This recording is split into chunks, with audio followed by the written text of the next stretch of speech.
Friends வணக்கம். மனைவி இந்த கணவனுக்கு துரோகம் பண்றாங்க, அதை பத்தி நீங்க பேசவே மாட்டேன்றீங்க அப்படின்னு சொல்றீங்க.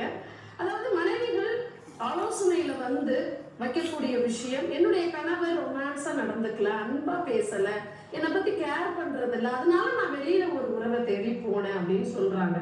ஆனாலும் அந்த வெளியில ஒரு உறவை தேடி போய் அங்கேயுமே ஏமாற்றம் தான் எனக்கு. அதாவது என்னுடைய பணத்துக்காகவும் என்னுடைய பொருள்களுக்காகவும் நான் என்ன அவங்களுக்கு தேவைகள் நிறைவேற்றி கொடுக்குறேனோ அதுக்காக என்னை பயன்படுத்துறாங்கன்னு ஒரு கட்டத்துல புரிஞ்சதுக்கு அப்புறம் அதை விட்டு நான் வெளியில வந்துட்டேன் மேடம். குடும்பமும் கணவரும் தான் நிரந்தரம் வாழ்க்கையில அப்படின்றதையும் நான் புரிஞ்சுக்கிட்டேன் அப்படின்னு சொல்றாங்க.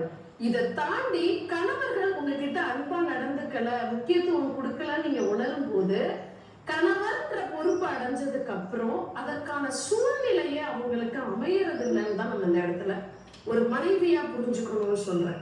உங்களுக்கு அது மாதிரி இருக்கும் பொழுது கணவர்கிட்ட உட்கார்ந்து பேசலாம், கணவரும் மனைவிக்கான நேரத்தை கொடுக்கலாம். சோ பினான்சியல் பொறுப்புகள் கணவர்களுக்கு அதிகமா ஆகும் பொழுது மனைவியையும் குழந்தையும் கண்டுக்க முடியாத ஒரு சூழ்நிலை அமையுது. அந்த சூழ்நிலையில குடும்பத்துல நிறைய தவறுகள் நடக்குது.